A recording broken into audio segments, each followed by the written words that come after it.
story about why he's pursuing the priesthood. Please help me welcome up to the front, Anthony Vecchio.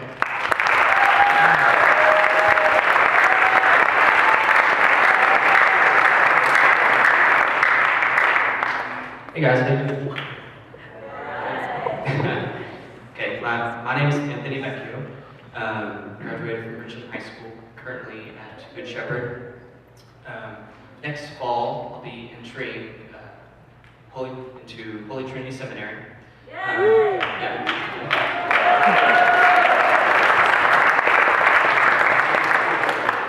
So I got a call from Jason Allen last night. I was sort of in the same position. He's like, hey, do you want to do this? I was like, okay. I'm just getting back from spring break. I was in Kentucky. So it was come back to Texas, go to church, and then come to St. Elizabeth and give a speech. So my vocation story isn't particularly long. It's only about 2 years, and I was like all these other people, like a priest and a sister. But it starts about 2 years ago. I was on vacation then as well. I was in Florida, and I was on vacation, and I watched what's that video? It was the Fishers of Men video. Have you guys seen that? Fishers of Men video. Okay. And so that was sort of like when that seed was planted. And first I thought, I was like, ooh, that's really cool, I want to do that. And so that was sort of what started that. And from there, I can't remember, I was actually talking to the Vocations director the other day. Gotten to know him pretty well. And I couldn't remember how I actually got in contact with him to begin with. But that's basically where that started. And I talked to him, and I started going to the Lenten Vocation, the sermon nights, and started getting an idea, sort of what's this about, like what's the priesthood. And you would go to Mass every day, you see a priest, but you don't exactly know what they do. So that was sort of the starting place. And through prayer and reflection and receiving the sacraments, and you go becoming more aware of what it takes to be a holy Catholic, and focusing more and more on that really opened, was the rays of light, you know. I think that's a really good analogy. And so even though it wasn't all of a sudden, it wasn't like God coming down like the Monty Python, you know. Like here's your request for the Holy Grail. It's something more intimate, more subtle, and you find that out through prayer. And I think sometimes people are sort of discouraged to hear that, like they want there to be like this quest for the Holy Grail, you know. But it's very quiet, and it's a lot like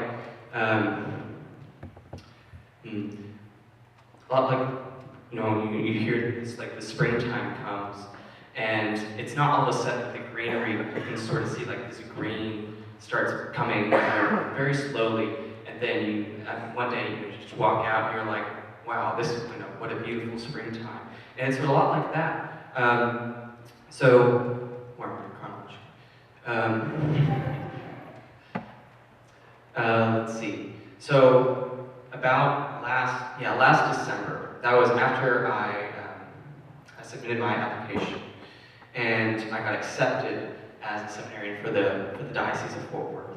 I still have to finish up my application Sunday for Holy Trinity and University of Dallas. That's a little bit separate. But I got accepted as a seminarian for the diocese of Fort Worth, so that was exciting.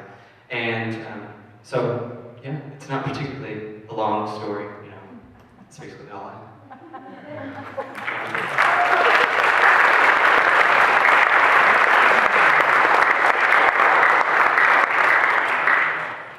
Oh, questions? Anybody have any questions? Yes? Yes. I've gotten either no response or like excited and happy. You know. Same thing with my family. Most of my family is actually Protestant, so yeah, it's interesting, you know, seeing how each person responds to that. That's sort of, you know, each person on an individual basis is how that plays out. Yes?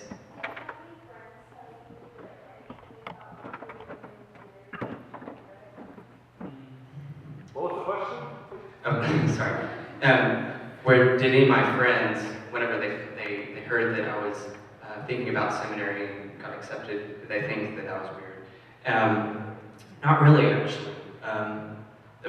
That actually was one of the things that sort of surprised me. A lot of people were really supportive, and so that was a really cool moment. As I'm telling all these different people, and they're actually getting excited for me, and so that was really cool. Yeah. What did you do in high school? Like, did you do anything? What did I do in high school? I went to Richland High School. I was in marching band.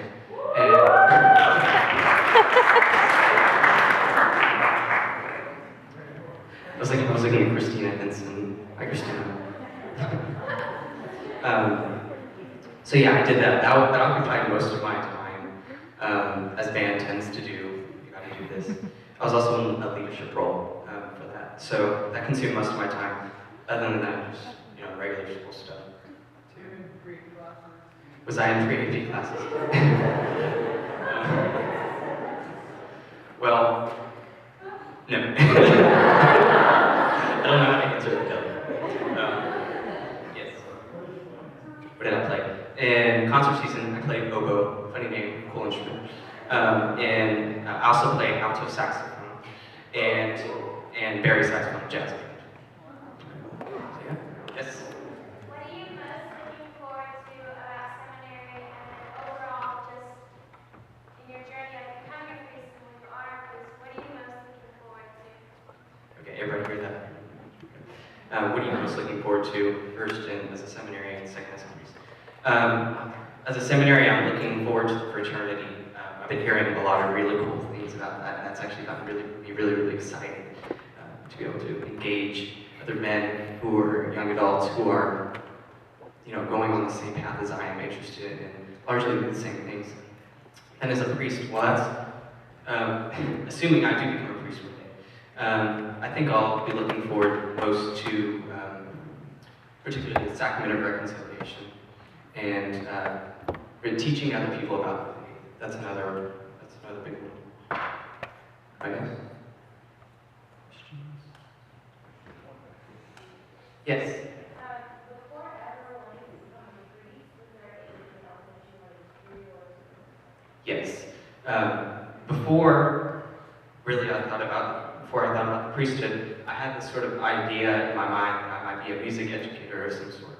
I really did enjoy band, and that was something that was really cool. Seeing lots of people come together and be able to, create masterpieces essentially. And I want to be able to teach that and give that gift to other people in a way that they can express themselves through music and that sort of thing, through work. Anybody else? Yes? What were some of the biggest difficulties you faced during your journey? What were some of my difficulties? Well, I want to say the first one was sort of this idea of celibacy. I was like, celibate people aren't happy. That's why they lock themselves away in like cloisters and stuff. But I came to this understanding. The celibacy is another profound way that God allows us to be happy in itself. Is a potential vocation, and a vocation of happiness, and a vocation of joy, of self-giving. And once I understood that, that became something incredibly beautiful to me.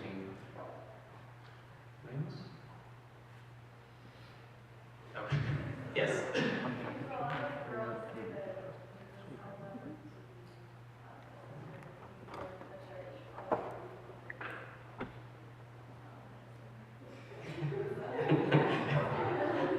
Sort of analogies. In a way, What was the question?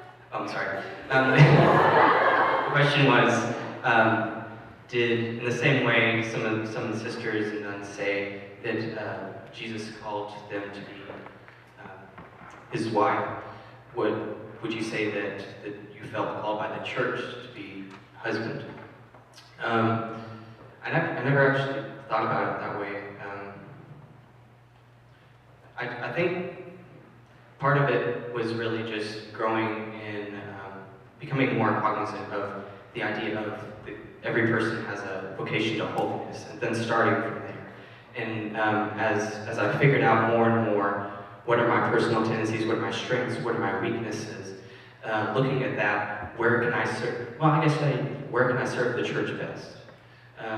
And so yeah, I guess you're right. Yeah, I guess. Yes?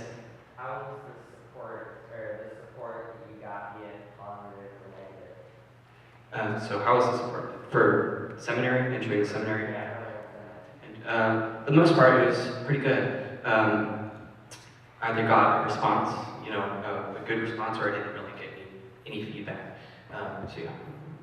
Right.